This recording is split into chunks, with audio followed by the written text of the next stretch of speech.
welcome back to Piccadilly. It's Sunday the 15th of September 2019 and it's the day after the Ting show. So you join me back at the scene where it was exactly the same as it was at the end of the last video. I just want to say a big thank you to all those people who commented, and there was an overwhelming view. Less is most definitely more. And so yeah, those three tracks here won't be returning. I'm going to leave them out. I mean, at the end of the day, when trains go down to the bottom level, there'll be plenty of space in there. It won't be fully populated with track at the beginning, but as I add to it, there'll be loads of space. And indeed, I can always extend round this way at the bottom line, and, you know, I'll have tons and tons of space to work with. So anyway, I'm going to start thinking about turning my attention to cutting out for the lift. Now, you'll notice here that the tracks are not centered on the lift board. So what I need to do is put a dot in the middle of these two tracks and then measure outwards and draw a line on the board. Now, this is a lovely convenient size of 93 millimeters wide. That was the width I bought it at. Don't know why it's not 100, but why they can't cut it to 106 on the saws and then plane it down to 100, I don't know. But that's the way it's ended up. So I should be measuring out 48 millimeters. I know that comes to a bit more than 92, but I don't want it exactly tight. I want to give a slight gap all the way around, and then I can always put a fascia piece over the top in case there is a gap there. So I'd rather the board come up, hit the fascia, and then everything's nice and neat and tidy. All right, so I'm going to do that at both ends, obviously down that end as well. And then I'm going to use this rail here as a nice long straight edge to draw a line on the board, getting ready to cut. I'll draw it up and I'll show you in a minute. Well, there's the line. Just pan you across. Hopefully you can just about make that out. I have made it slightly wider and slightly longer, only by 2 or 3 mil. So like I said, there hopefully should be enough gap. Now, next stage is to check for obstacles, because obviously the last thing I want to do using wood bit on the saw is to have a obstacle or a screw or anything that is going to cause a problem. So you can see just there is a screw right on the line, so that's got to come out. I think we're fairly safe all the rest of the way along, but also I've checked underneath the board to see where the wires are. Now, gratefully, because I ripped out the fiddler yard, the only wires that are still dangling are, where is it? Can't see them, they're gone. They're there somewhere. There they are. Now you'll see that's right by the side of the cut, so that should be all right. Now, as long as I can get the jigsaw down the side here, I don't know whether that's a big enough gap, so I might end up having to remove these tracks before I can proceed, but we'll see. I'll certainly get this side cut and the ends, and we'll take it from one step at a time. Now, I can do this bit in its entirety because obviously I planned the slot when I put this in, so there is nothing under the board there, absolutely zilch, no wires, nothing. So all I need to do is just make sure I can get the saw along that bit and cut it out. I'm not going to show you doing that. I don't think it's very safe to have a camera going and be slightly aware of what's going on the camera and be using power tools at the same time. So you'll just have to take my word for that. I am going to be using a jigsaw to cut it. There is a rail running along here. So obviously that rail will need to be cut, and I will probably end up bracing the board because I don't want it sagging in the middle there, and all this has got to be supported. So that side should be all right because there's a batten on the wall, but this side here will need some bracing, so I'll have to put a batten running that way down there, and then maybe a couple coming back this way, back to the outside battens. So yeah, so hopefully that should be strong enough then. and we'll see. All right, I'm gonna get that done, and I will catch you shortly. There's the slot. Obviously this board here is removed, that's been cut also, but the next job is now to put the lift in and position it. I might have to make some adjustments to that slot. I'm just hoping I don't have to do too much. It might not be a perfect fit, and I'm not worried if it's not, because like I said before, I can always put this little valance piece over the top, and I probably will do that anyway, so I don't want to see any gap at all, even when it's in.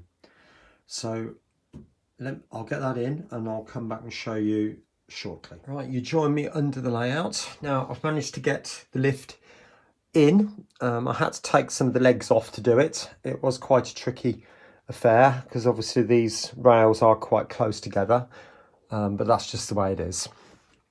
So what I need to do now is to check whether the lift fits into the slot.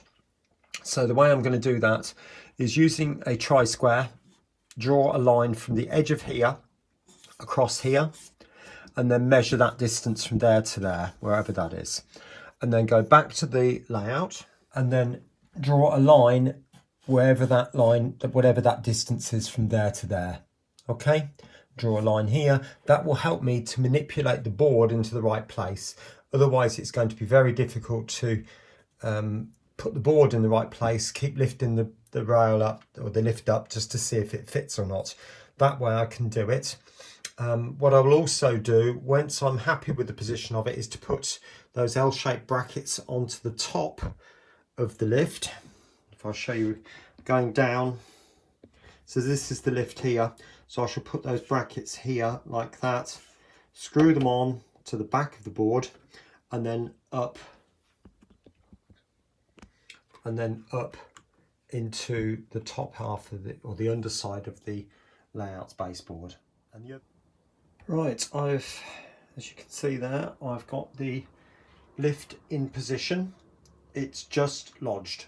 It's not fixed with the actuator. I've literally just, I'll take you down, positioned it, and then just put a couple, excuse that post, couple of brackets in place just to hold it up. It's only held with one screw, but that will be sufficient to allow me to do this next bit. So what I need to do is to make sure there is a relatively even gap running around the outside. It's looking around about 1 millimetre. It was quite difficult to do that bit at the end there. One, because it's quite a reach, but secondly, it's because the planer wouldn't go that far, because obviously the planer blade is probably around about 4 inches, maybe even 5 from the end of the plane, so I couldn't get it perfect in that sense. But I think I used a combination of files and a grinding bit on the Dremel, really, which is not the best way of doing it, really, but I didn't really want to use the sander anymore. As you can see, I'm so glad I covered the layout up, but you can see all the dust on that, can't you? So I had to do something to get it to work. But anyway, my next stage now is to position the board, because you can see there is a little bit of play in that, obviously, and I need to level the boards. This is still not quite right, because obviously this part is not supported at the moment, so I need to get this in the right place and then put some bracing in. I'm going to use some L-shaped brackets and got some smaller ones, which I can then wedge up against the top and the side, so I can screw into the backboard and then up into the bottom of the layout to get it absolutely right in position. And then it's a case of trying out the other one, the other board, that is, the other board which is going to go here, and making sure that fits. All right, so I'm just going to keep messing about, playing about, and hopefully it will come together very, very soon. and the lift will then go up and down into the gap without any hitches.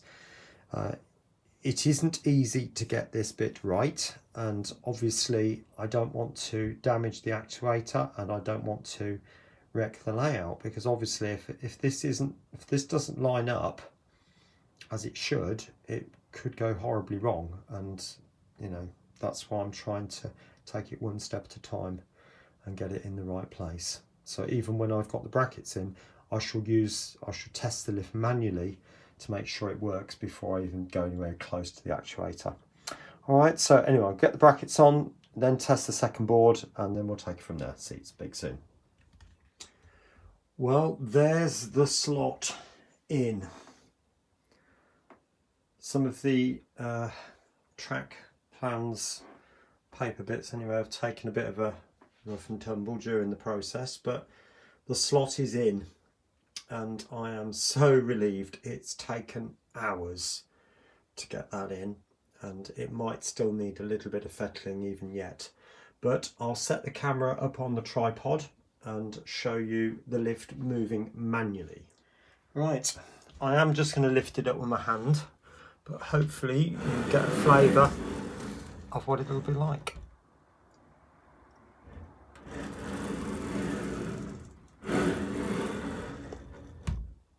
So that will come up absolutely beautifully. Bearing in mind I'm not lifting it directly in the middle where the actuator will actually be, but I'm really pleased with that. It might still need a little bit of fiddling about, but it's pretty much there, pretty much. All right, so anyway, I'm going to finish this little bit of the video now. The next bit for you will be in a few seconds time, but for me it'll be another day. I'm going to finish there. All right, see you in a bit. There it is, all finished. I know you've seen that slot before, but I'll just take you down and look at the gubbins. Now, the first thing you'll notice is there's a switch in here now. I've got two switches. This one's live for the lift and it's fitted and wired up. This one is completely dead. There's nothing connecting that whatsoever at the moment. No wires, nothing. But that will be for this section when I come to do it, because obviously that's going to have switch in polarity, and that's what that will be for. So if you notice there, I'll explain it briefly.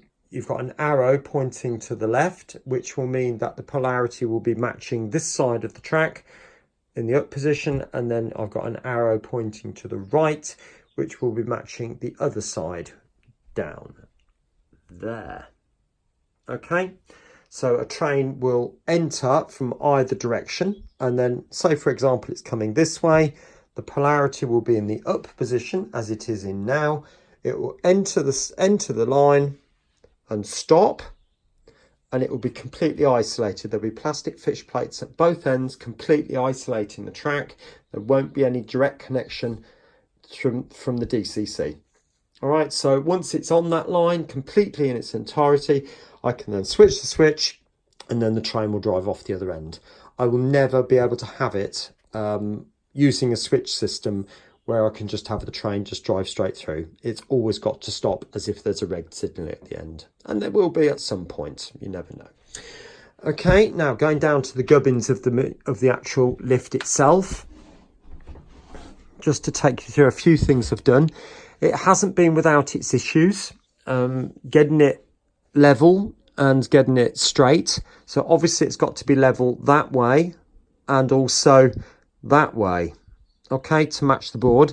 But I've fixed it to the board up there with those smaller brackets. You can see the hole, and there's a few brackets holding that up. And I've also on this occasion screwed it to the floor. All right, now must say to you that is done with inch screws, no more than that. But I'm in an area of the house where there is no gas, water or electricity, and I know it's safe to do it in this area. If you're going to do something similar, please make sure you check what's there, or if you're not sure, get a professional to check it, or even get a professional to do that bit, to be frank. You know, I'm not going to take responsibility if you put a screw through a water pipe, that's up to you if you decide to do this. All right, so I have screwed the actuator to the floor as well. When I put it in, I propped the lift up with a piece of wood and pushed it to its entirety, so it was absolutely tight up against there. If you notice, I've got a lip here, so that will grip the bottom of the board. And then I put this piece of wood in, wedged it all up, then put the actuator on its full extent, fitted it and give it a slight tug so it's absolutely tight up against the top. And then once I'd got that, then screwed it to the floor, took the wood away, and then the lift took the strain. All right. You'll also notice there are some stop brackets there. I've moved them from there to there purely because it stops a tad higher. And in fact, that distance. All right, so I've put them there because I wanted it resting on something more substantial. So that's, if anything does fail, the lift can't just drop off the bottom. It'll always rest against those brackets. And that's held on with 6 screws each. All right. The transformer I've mounted onto a little plinth, and I've tidied up the wires. So the wires come out from the back of the switch, all cabled together, and go down just behind there. Okay. Incidentally, these wires here are board connecting wires, and they are for joining boards together, so they are meant to hang. There's my wiring there, look. See, I can do it. Big cheesy smile on my face there. Anyway, so the only thing I need to do now is to show you it working. Now, I have had a few people say to me, it's too slow. I know it's too slow. And if I had the chance to buy another one, I probably would buy a faster one. This one is 5.7 millimeters per second, but you can get them, I think, up to 90 millimeters per second, maybe even faster than that. But for me, this one is okay. When it comes to showing it on video, I will never show you the whole journey. I will either speed it up, or I will cut the journey and then phase it back in again so that you don't see the whole thing. And I'm certainly not going to show you the whole journey even now. All right. I hope that's fairly clear now, but I am aware. All right. What I will show you is this bit. It does have a center off, by the way, this particular switch I've chosen, and it works.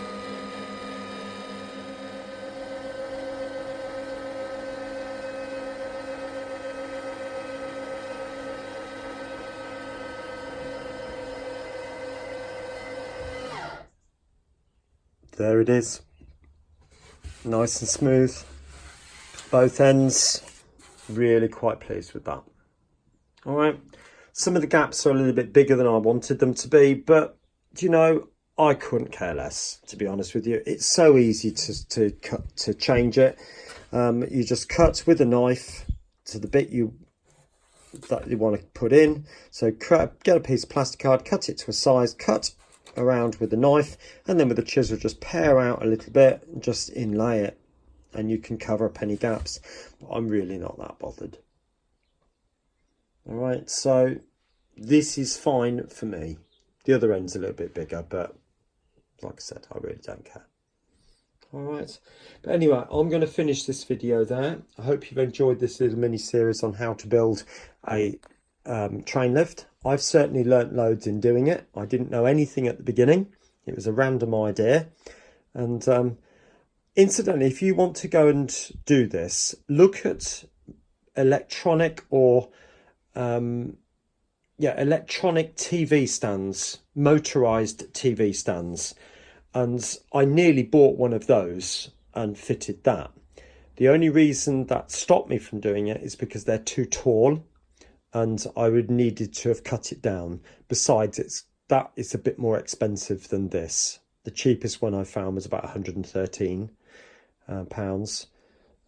But that's where my thinking led me. But there is a guy on YouTube who built exactly that, but using a step motor, and he had his he built it from scratch, bought all the components, and he did put a list of components in the list. So I'm not going to link it to it, but I found a lot of those components are no longer linking properly. Some of the things are sold out and whatever. So you'd have to get a lot from China. To be honest, that's why I didn't go down that route. Anyway, like I said, next video I'm going to be laying track and start getting things wired up. All right, anyway, catch you soon. Bye for now. I hope you've enjoyed this video, and if you have, please do like, subscribe and share, not forgetting to click on that little bell to get regular notifications of any videos I upload. Some other videos are appearing on the screen right now which also might take your interest. Thanks once again, and bye for now.